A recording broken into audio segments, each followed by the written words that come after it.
Hi everyone, welcome to the Manic Minds YouTube channel. Just a quick trigger warning for the following video. So we are going to be discussing themes of psychosis and mental health. If anyone is struggling with any of these issues, then please consider reaching out to a mental health professional, a friend, a family member, anybody that you trust. So I hope you enjoy the video. If you do have any questions, there is a comment section obviously below the video.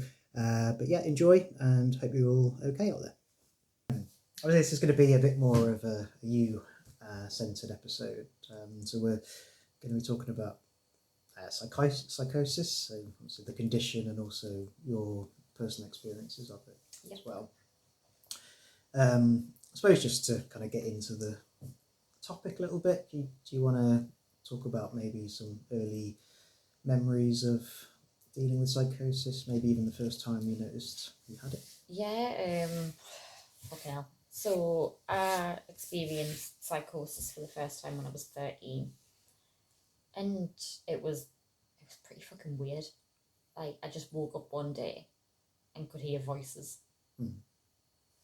Like out of nowhere. Like there'd been some stuff going on in my life that is now looked back on and I'm like, oh, that is such like the catalyst for everything else in my life. But I literally just woke up and could hear a woman talking to me. And was it immediately obvious that it was a voice like in your head you were hearing, or did you? Well, I mean, to be a bit blunt about it, when you are 13 years old, you wake up at 7 a.m. for school and you're lying in bed, obviously completely alone. The only other person in your house is your mum, who is not a fucking morning person, so is definitely not speaking. And you can hear the clinking of glasses and like what I can only describe as like the background of a bar. Like muffled voices talking over each other with just one woman's voice at the forefront. I think anyone would think, yeah, okay, I'm not all right now. Like, I woke up and I remember looking straight at my TV because the only logical thing I could think is my telly's on. Yeah. And I was like, no, what the fuck is that? And did what I do every morning. Well, what I did every morning. I don't still do this. I got up, put the telly on, put on Ned's The Classified School Survival Guide. Results may vary. And it just kind of faded to the background and then went away. And I was like, well, that was fucking weird. What was your first instincts though when like you started to hear things? Like did you want to tell somebody about it? No, honestly, I just kind of was like, what the fuck is this? But like at the time, like I was also kind of about a year into like what I can describe as a spiritual journey, where like I was kind of starting to form my own like belief system essentially, and like learning about psychics and other realms and shit like that, which I'm aware makes me sound a little bit. So you were doing this prior to when you first? Yeah, like that was prior, but there'd never been like any signs of like hearing voices or anything like that. It was I know what set it off. There was a specific event that happened, and not something that I'm gonna put on the internet like the specifics of, but it was a traumatic event. It kind of was the catalyst. Probably about a month and a half later, I just got like that out of the blue. Yeah. But yeah, didn't really think to tell anyone at first because it went away so quickly. Like I think in my head put it down to I just woke up, like, you know, maybe I was still kind of dreaming, fucking whatever. Yeah. And went about my life. And then just before I turned 14, it kind of started happening again. But it was just like the muffled, like... So I'm going to like use the phrase static a lot, and that's because that's where I first kind of thought to myself, this sounds like, you know, you're trying to tune a radio and you get the static. Yeah. That's what it sounded like. And I was like, what the fuck is that? Like, whatever. And like that was around the time that I started kind of getting a bit more like my brain just feels cloudy. Was there any fear there? Were you scared at all? I remember being scared of what would happen if I said something. Okay. Not being scared of what was happening, but more like the fuck, I cannot say a fucking word. What was the fear though? Or like 100% like, you know, to use the complete incorrect language, but loony bin. Like 100%, that was where I was going. The moment I turned around and said, hey, I can hear like loads of muffled voices talking shit over each other so much it sounds like static. Everyone's gonna go, yeah, she needs locked up. And I mean, what didn't help was I was just fucking weird, man. Like I was just a weird kid. Like we went to Holy Island and I bought, like, I was the only one out of all of us, and I bought fucking Grim Reaper statues from Holy Island. Like, just what? Like, I just collected weird things. Like, I was just a bit eccentric, essentially, a bit strange, a bit odd. And I looked heavily emo, like long black hair, black makeup. I'd already been like suffering with depression prior to that. It was very blatant. You said like almost like that terminology of like put her in the loony bin. I mean, I suppose if you think about it, like that's probably what used to happen. Oh, one family member tried. Like it was a whole thing. But like not that long ago, that would have been standard practice, basically. Like someone was hearing voices, it'd be straight to. Oh yeah, 100%. Yeah. But yeah, so then it kind of like started to get progressively worse. Not long after turning 14, like going, because my birthday is October, like going towards Christmas and into the new year, where it started, I could hear like a man's voice quite clearly. Very like deprecating, like horrendous, you know. Yeah. Oh, like, well, we'd be better off without you, like all that shit. We probably should have put like some form of trigger warning at the beginning of this. Trigger warning, yes. You can edit one in at the start. Yeah. So, like, you know, you're worthless. Like, what's the point of being alive? The world would be so much better. Blah, blah, blah, all that fucking. Well, you know, most of us are familiar with that voice, but this was external. Like, and I think the interesting thing for me was like when I say I hear voices in my head, like what, like outside of the static, because the static is literally like I just want to reach into my brain, but the voice is like, it's like you talking to me. It's not in here. I hear you. Like when I hear you speak, that's what I hear. Yeah, I think that's a good kind of point there. I think a common question I think people would have with someone who hears voices is, you know, is it easy to differentiate between like a thought, a voice, and then like a voice that you're imagining? Fuck no. Absolutely not. Like, the further I get into an episode, the harder that gets. And I mean, I worked in call centres a lot, and that was a big problem for me because it meant long periods of time off sick. Like, obviously, I obviously didn't work in a call centre when I was 14, but, you know, like, when, like, in later years, it was a big problem because it's hard if you're on the phone, right? Like, you know, you need to be actively listening to what the person on the other end saying to you. Yeah. So it's like I need to be paying attention to background noise, to like a dog or a child, or something to like bond with someone over. We all fucking know the crack.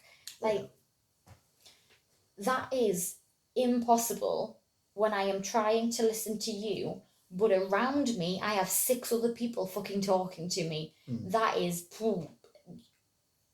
like, have you what? No, you can't do it because you can't concentrate. And the thing is, voices I'm familiar with, I'm not too bad with. If like I recognize your voice, and the closer you are to me, so automatically the more time I spend talking to you, the easier that is to do.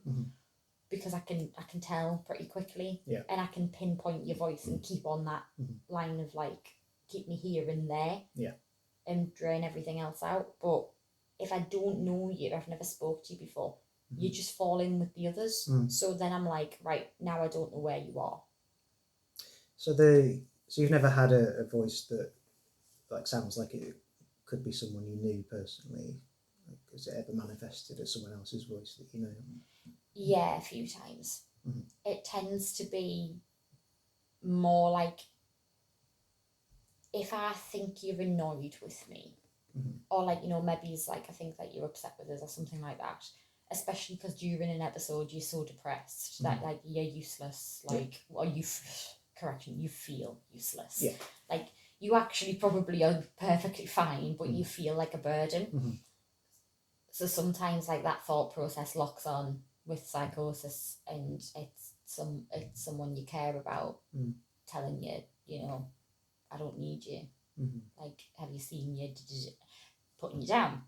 That's not an ideal situation either. Like, you require a lot of reassurance from the people around you during that time. I want to say it's interesting to listen to this. I don't know if that's like given the right sort of vibe there, but it is just really fascinating to kind of learn a bit more about like the actual just experience of hearing voices. The one thing that I'm aware will be controversial to say, but sometimes it's funny. Like, it's really like, well, when you say it's controversial, I think it may be to someone who's like completely new or sort of knows bits and bobs about the condition. I mean, I've got a little bit of experience where I was a mental health support worker for a few years, and a lot of the people that I supported had psychosis for various different reasons, and like they would be quite open with the fact that the voices were like made them laugh sometimes. Like, some of them were positive, like they liked some of the voices being there. So sorry, it's just made us think of a time that was really funny. So sometimes when I'm having psychosis, I hallucinate, and I hallucinate a little girl called Beth. Like, I've just named her Beth. Like, I don't fucking know what her name is. I'm kind of scared to ask, because then I'm like, oh, that's like giving that way too much power and control. But anyway, her name's Beth, and she's just a little shit. Like, she's a little girl who is just like your typical like nah nah nah nah. Like, think Dennis the Menace. Yeah. Like, but only I can see her, and that's the problem, because she's fucking hilarious. Like, I used to work with this woman who did my head in. Like, every time she opened her mouth, I just wanted to like scream. She was just annoying as fuck all the time. And I'm sitting there at work one day, and I was having psychosis, and I was like, right, okay, cool. Like, we're all right. I'm on the email team. We're cool. And she just appeared on the side of my desk, swinging her legs, and she went, I'm bored. I want to go home. And I was like, oh, I can't go fucking home. I'm at work. Like, I can go home in 4 hours. I want to go home. I'm like, fucking, I'm just going to ignore you. Gets off my desk, walks behind us, climbs up on the desk, gets on the phone. We're going to have to bleep that, because I've just realised that I'm using our real name. Yeah. The woman I sat next to is on the phone. Sorry. The woman I sat next to is on the phone, and she just like climbs up on her desk, and she's like mimicking her. Like, in like the annoying tone, like me. I'm trying not to wet myself laughing. I'm like sat there like, this is fucking hilarious. I wish somebody else could see this. Like, can we not like find a way to project what my brain sees, so that somebody else can witness this? Or like, shit, like sits and does cartwheels in the garden, like just does random shit. Yeah, you could say that to a certain extent, everybody would confess to sort of thinking negative things about people, particularly about people you work with, because they're always there. You can't really get away from them when you're in the office, and there will be some people that you naturally don't like, and I think most people would have the thoughts of, I don't know, like internally taking the piss out of them, maybe, or something along those lines anyway. And I don't know, it just seems like your kind of hallucination there was like a really sort of strong manifestation of that same sort of thought process that we have. But then I'm sorry, we probably should have stressed at the start that we're not coming at this from a clinical point of view, because neither of us are sufficiently trained. This is purely, I have sufficient experience. Exactly. This is purely to talk on this. This is purely based on personal experience, and and all views are my own. Please don't necessarily take all of my advice. speak to your doctor, all that shit. I'm very unconventional in the treatment of my illnesses. But some of them work. Yeah, some of them are funny. Maybe talk about those in a minute. So just wanted to bring it back. So who who was the first person you actually told about it? Oh. My boyfriend at the time. Okay. We were very close. Mm-hmm. And I just remember one day blurting out, I hear voices. Mm-hmm. And I just remember him looking at us and going, like as in mine now, or... And I was like, no, like as in I hear voices in my head and nobody knows, and I see people that aren't there, and I'm actually getting kind of concerned for my welfare. Mm. I remember he literally just hugged us, but like, bless him, he was 14. like what the fuck was he supposed to do? He actually handled it in the best way he could have, because even at the age I am now, if I went to somebody and was like, I'm having psychosis, if you don't know what to do, offer me a cuddle. Because even if I don't want it, it's the act of I'm here. Yeah. Advice, if anyone ever tells you they're hearing voices, offer them a cuddle if you don't know what to do. Heard it here first. Please don't just cuddle them, offer it. Okay, so yes, it was the first person, and you say that the reaction was, like, it worked for you in the moment. Obviously, we're not expecting a 14-year-old lad to know kind of exactly what to do and who to talk about it with.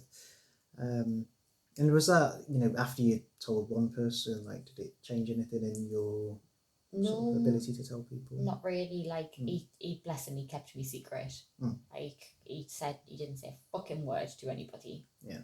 Like, until later down the line when I had said it, and he was like sticking up for us and stuff. Yeah. Or taking the piss out of us, which was perfectly appropriate because we had a friendship that was allowed to do that. But like, it must have been a couple of months later, I told my cousin, and she's a year and a half older than us, and she was like, you have to tell somebody, like, you need to tell an adult. Yeah. And I was like, but they're gonna lock me up. And she was like, they won't, I promise you, I'm not gonna let that happen to you, like, da. And she took us and she said, you've got a choice. You can either tell, like, family member, or I'll take you to the walk-in centre. Those are your options. And I would like to point out that I chose the walk-in centre over telling a family member. We won't go there today. Yeah. But the main reason was because of the fear of telling a family member. That's why I hadn't told a family member up to that point, because I was so scared that they were going like once the decision to go to see a medical professional was out of my control, and it wasn't me being able to tell my story first. It was an adult. Yeah. It was no longer I felt like it was going to be one of those, like, they decide, right, okay, you can get locked up now, whereas I was like, if I get to tell my side first, then, like, at least that way my experience is on record without them twisting anything. So I was like, right, okay. Went to the walk-in centre. I got I remember she went to us, do you want us to come to the desk with you? And I went, no, thank you. And I walked up the desk on my own, and the woman went, hiya, how can I help? And I went, I'm hearing voices in my head. And she just went, how old are you? And I was like, 14. And she went, name and date of birth, please. She's like, go and have a seat. And they called us in. I told the woman, like, everything that I've just said to you. Yeah. And she was like, right, I need to call you mum. So she calls me mum. Mum comes in. Mum speaks to the doctor. Mum comes and gets me. She's like, come on, we're going. And I'm like, right, okay, get in the car. And then it's handled from there. Yeah. And I think it could be quite useful for people to hear about the way that the people at the walk-in clinic sort of reacted and sort of handled it, because I imagine it's still quite a barrier for people to say something for the first time, because how the hell are they going to, like, react to it? What was your experience? I mean, and obviously I'm guessing they were a bit kind of put back, but yeah, they were completely like, oh, I think as well, obviously got taken out my age. Like my age didn't have. I've had the same experience again at 18, where I've walked into a doctor's office and sat down, they've gone like, right, okay, how can I help? And I've got hearing voices in my head and I'm seeing things that aren't there. And I've had the, right, okay, like straight away, right, I need to ask you a handful of questions. Yeah. Because like I need to determine your level of care that you need right now. And that was essentially what happened when I was 14. Both experiences were not negative experiences. Not particularly like, you know, great experiences, obviously. Yeah. But like they weren't negative, they were neutral or positive. Yeah. And I have actually found that that's transferable to most people as well. Yeah, I'd like to think so. Most people understand not to negatively react to that.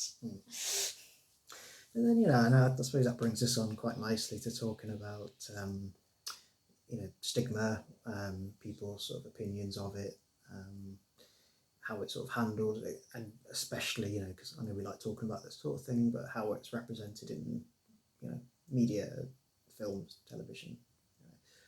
The stigma, man, it's mental, because, I mean, I've been quite fortunate in many ways that I've always kind of took the piss out of it a bit, because that's just my coping mechanism. Like, if I take the piss a bit, it makes us feel a little bit better, and then I've got a little bit of control, essentially. So a lot of the time, like when I've said like, oh, I'm hearing voices and someone's reacted, I've been like, like, you know, I remember that reaction. Or like, you know, something kind of break the ice with them a bit.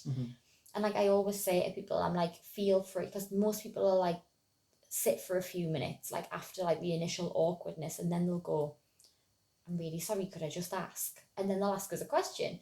I always answer that question and then say, please feel free to ask questions. Like, I'm not going to think you're being rude. Like, you want to know, I'll tell you. Yeah. Because, you know, I am a functioning member of society who suffers with transient psychosis. Like, it comes and goes. That is what it is. Like, so you had, so you were fortunate to have, you know, enough people around you that, like, A, took an interest, and B, I'm guessing either didn't judge, or at least if they were judging, they didn't make it obvious they were judging. I mean, when I think that, obviously school was a nightmare. Like, I don't even think that really needs explaining. Like, it was a fucking nightmare. But I also think, like, by the time I hit college, late teens, early 20s, like, people didn't particularly care. Like, it was that straightforward. Just nobody particularly cared, because it was one of those, they didn't see the bad bits. They saw the bits that are like, you know, when something's a bit funny, like, or, you know, when it's not that bad, so I can sit and have like a conversation with you, I can sit and have a drink with you, like, in the house, and just like, I can't, like, don't get me wrong, I can't go out to a pub. Like, I'm saying to you, like, oh, I'm not well enough to go like out, but I'm well enough to just have like a glass of wine in the house with you. It doesn't look like it's massively affecting my life. Yeah. You don't see I physically can't open my bedroom door because I know for a fact that there is somebody stood on the other side ready to take me away in a white van. Like, that fucking fear that you're having to like go to yourself, no there's not, no there's not, no there's not. And I've seen me be stood at that door trying to get out, desperate for a wee, like full blown, I really need a wee, and be like, right, okay, worst case scenario, there is somebody on the other side of the door that's going to take you away, but at least they'll let you go to the toilet. And like, that's how I'm getting myself over it, because I've been like, right, okay, I need to make I'm so anxious, I need to make a joke. Because if I make a joke, I can snap myself back and go, right, okay, we'll bring it down. We're all right. We know that we're getting to the brink of delusional. That's why we're feeling like this. It's paranoia. It's this. It's that. And I can break it down and be like, right, all you've got to do is get from this door to there, and then you can lock that door. Go for a wee, wash your hands, clean your teeth, whatever. Get back to that door, and then all you've got to do is get from there to there. We'll shut this door, and then that's it. We're safe. Nobody can get us. Mm-hmm. And like, I used to purposely try and do as much of what I needed to do in one go that was outside of that room. Yeah. But people weren't saying that. Mm-hmm. So it was like, or like, you know, she's suffers with psychosis, but you know, she's sound. She's all right. Like, I mean, obviously the media don't help with the stigma of the fact that we're all gonna like attack you. Mm-hmm. Right? No. Yeah. Well, I mean, that's really interesting as well, because, you know, I imagine there's been lots of people who've used that phrase when they've been, you know, talked about you to another person. It's like, oh, she's got psychosis, but she's all right. Mm-hmm. Right? There's a need to sort of reassure the person that you're Yeah. not, I suppose, not dangerous. Mm-hmm. I guess, and that, you know, that gets used a lot in popular culture. Like, you know, dangerous, psychotic people are very captivating characters in films, and like probably I imagine quite fun to write about.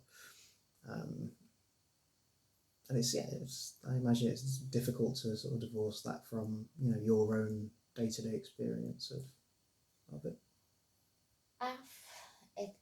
It's weird because, like, for stigma wise, I'm like, oh, do you have to keep doing this, man? Like, literally, people with psychosis are some of the least violent people. Like, statistically speaking, it's very rare that someone's violent when they're psychotic. Normally it's because they are backed into a corner. Yeah.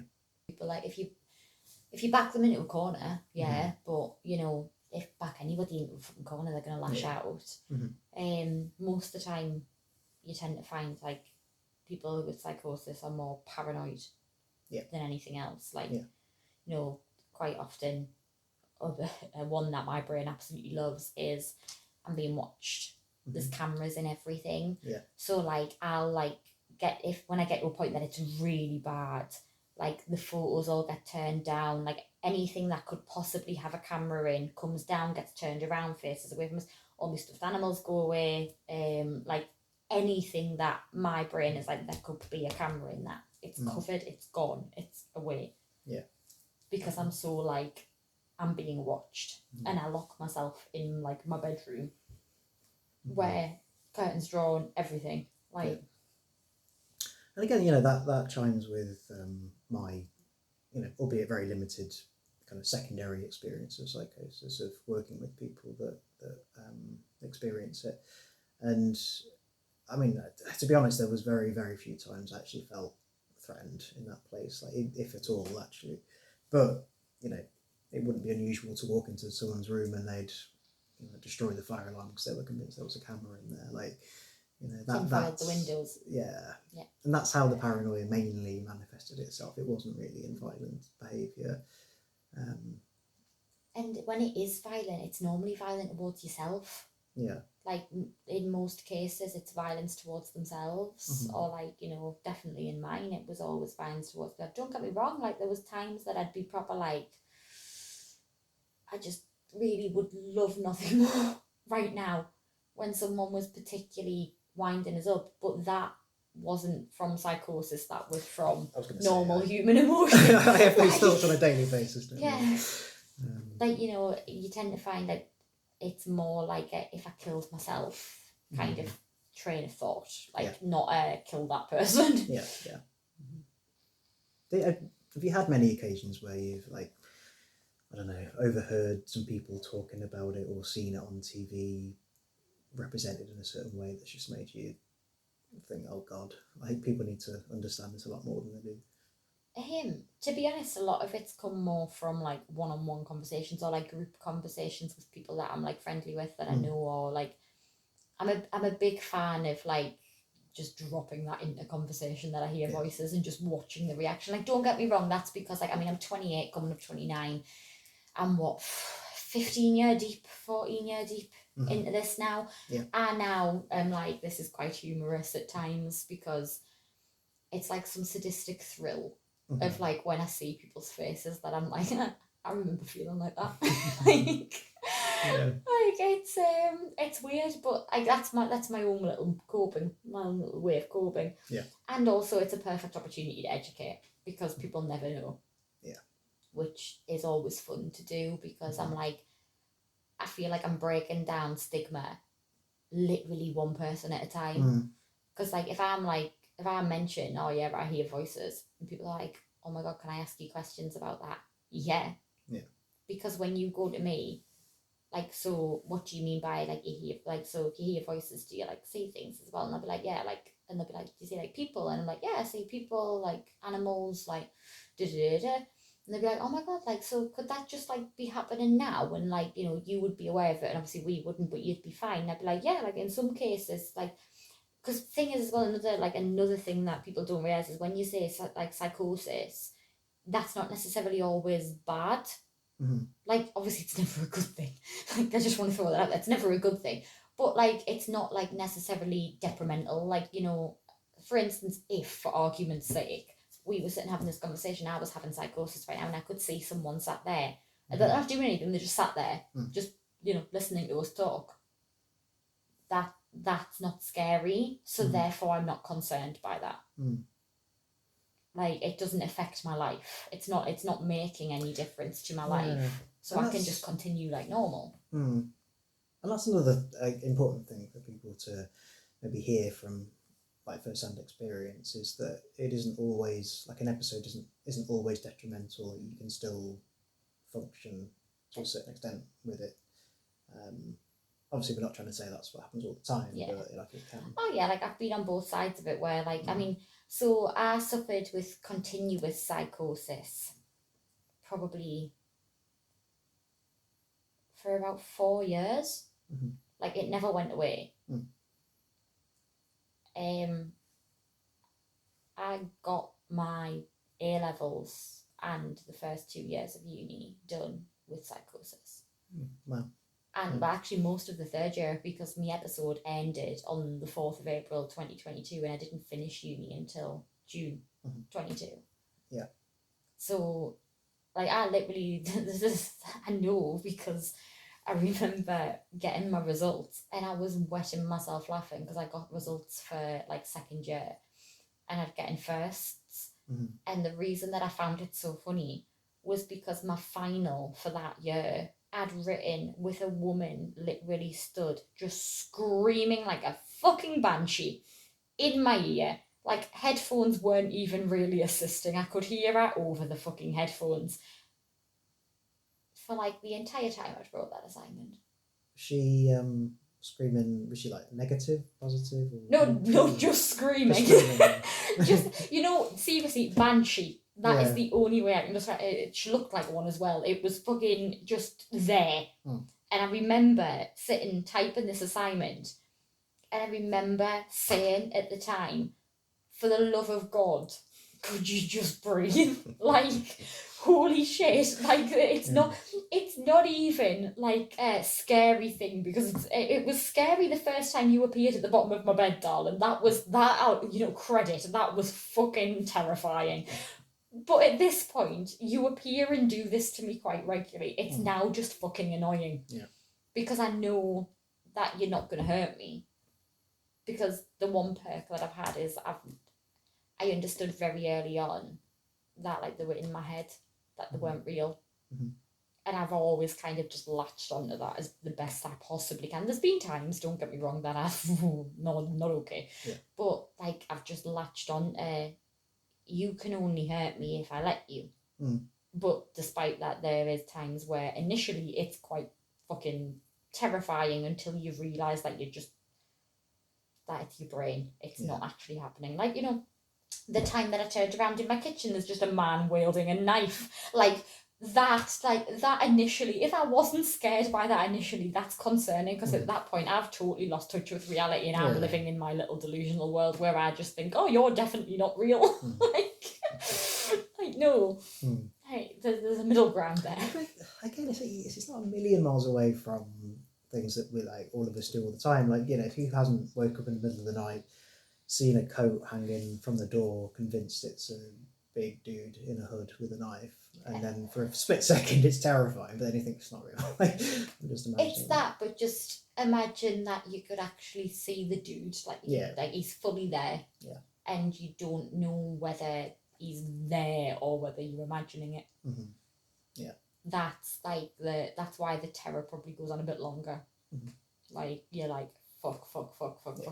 And like, you start like, I mean, like, one thing for me, I know I've said this before, but like, I like to throw my socks if I'm unsure.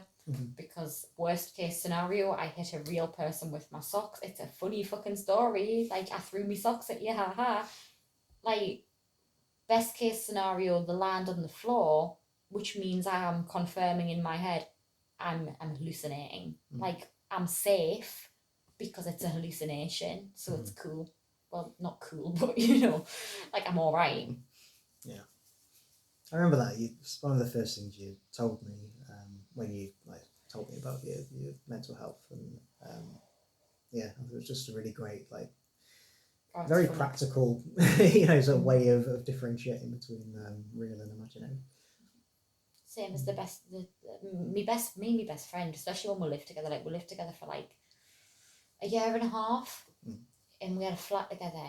And I was very unwell during that time, but like, we had some of the best memories there. And she definitely, like, when I said to her, no questions off limits, like, go for it, like, try things. I don't care. Like, let's find things out about this, because it's, I was 23 at that point. Like, I'd been suffering for 10 years. I did not see myself getting well. Like, I was like, okay. At this point, let's get unconventional with this and see if we can find some interesting shit out, and then maybe I could write an article. I don't fucking know. And I remember do a podcast. Do a podcast, yeah. One day we were sat at the breakfast bar, and she went to it, I'm really interested by something. And I went, what do you reckon? Do you reckon the voices would give us lottery numbers? And if so, do you reckon how funny would it be if we won the lottery off the back of them? And before I could open my mouth, I couldn't help but laugh, because in my head what I could hear was each of them shouting a number.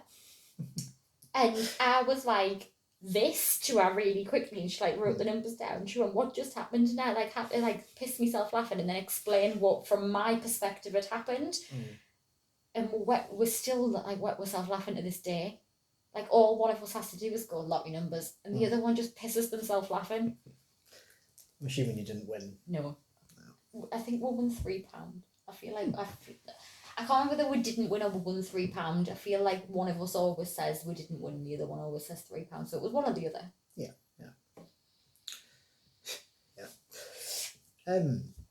You said earlier that you feel sometimes like you're like one person, like battling stigma and educating. I just wondered like how you would personally like to see, sort of awareness of it being rolled out. Like, where are the key points we need to be thinking about?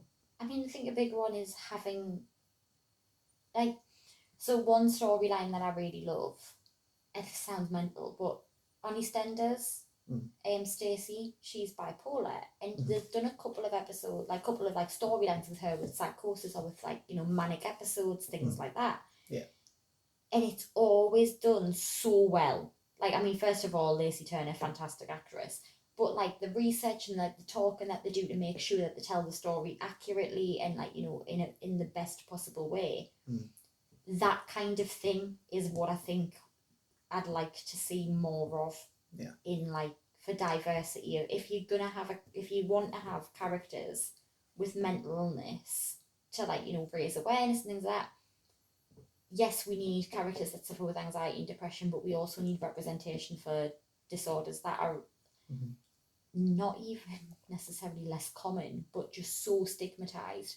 Like, I've only found out recently that I know maybe 6 or 7 people that also have a EUPD diagnosis or borderline personality disorder. But to be honest with you, it's not really represented. Yeah. Like, it is, like you say, in like Criminal Minds, like I can think of a few straight away that I'm like, right, okay, they were delusional or psychotic serial killers or murderers or whatever. That's perfectly represented, fine, no problem. Like, there's lots of representation on that side, but there's not really any representation of people who just... Oh, well, actually, to be fair, speaking of Criminal Minds, Spencer's mum on Criminal Minds, she's a good representation. She's schizophrenic. Like, she hears voices and sees things. And I'm also really confused where I've put my vape, sorry. But There's not really a lot of representation at all. And I think that's probably one of the main reasons why I like to voice my experiences. Yeah. Just to try and break down the stigma, really, because I'm like, why on earth am I supposed to be embarrassed or ashamed of it? I don't understand. I've done nothing wrong. Yeah. I haven't hurt anyone. Like, nothing. So why the fuck should I be ashamed or embarrassed?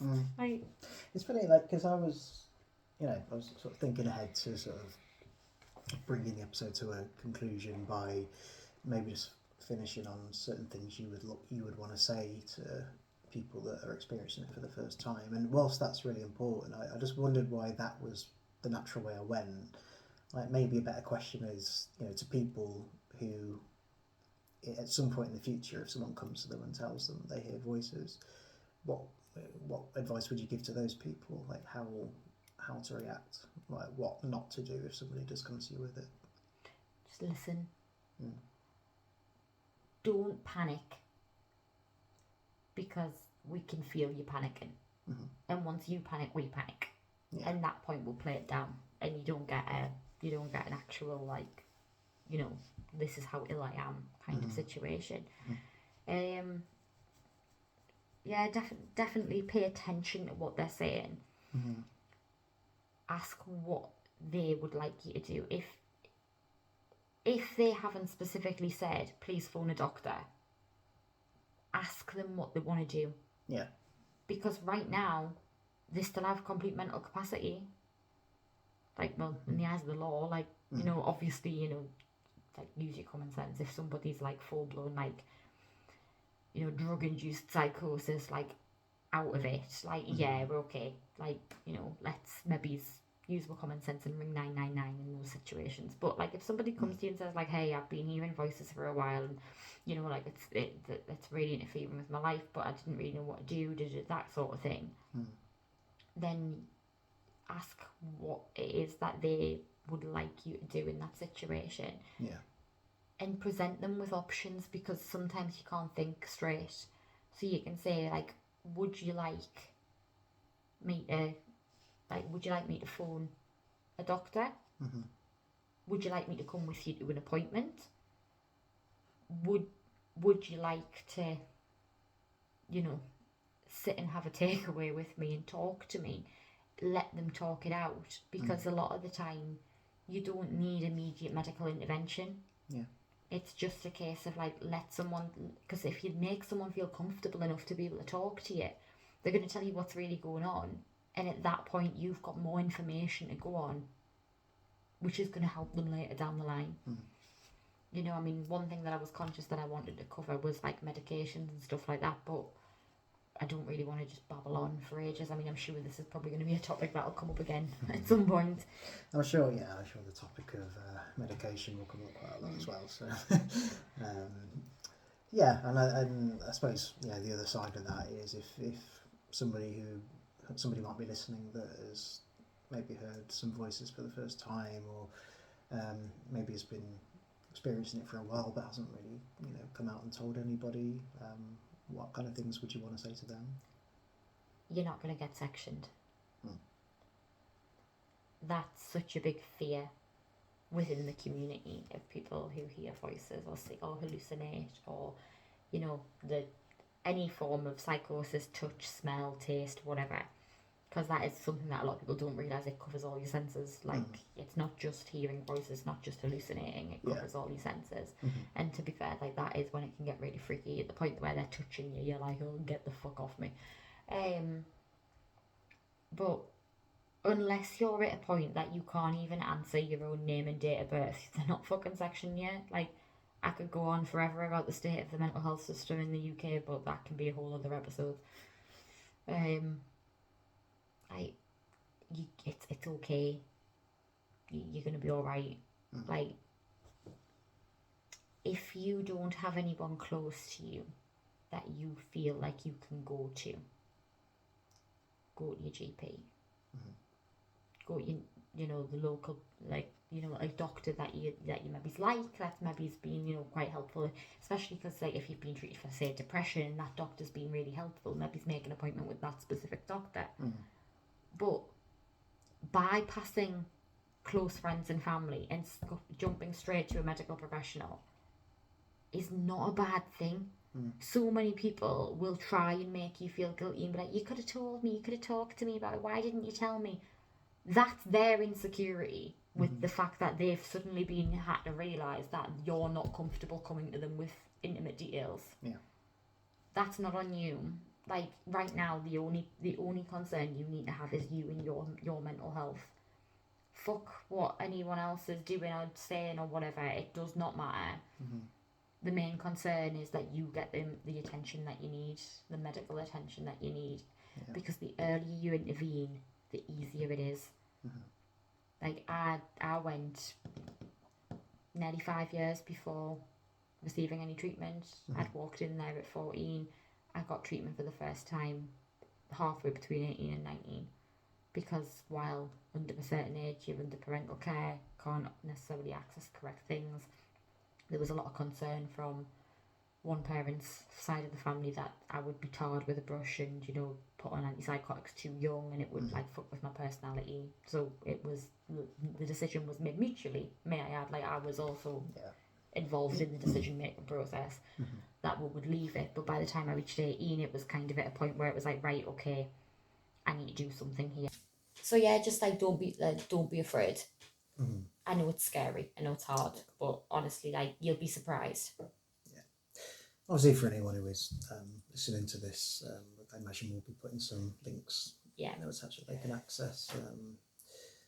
But yeah, no, obviously, like, thank you so much. I know, obviously, this is more of a you episode, and I think to be fair, like I said, there's a lot of things that I've learned just from listening to you for the last hour or so. And yeah, I just imagine it would be really useful and helpful and reassuring for people to hear this. And yeah, I guess we're sort of on the long road to normalising things that should have been normalised a hell of a long time ago. Yeah, it's not what everyone thought it was years ago. It's not scary. Well, it is scary. I don't want to sit here and say it's not, but I meant, like, it's when someone tells you that they hallucinate, they hear voices, they suffer with psychosis. You don't need to be afraid of that person, is what I mean. That's what I mean by it's not scary. Not that it's not scary for the person going through it, because of course it is.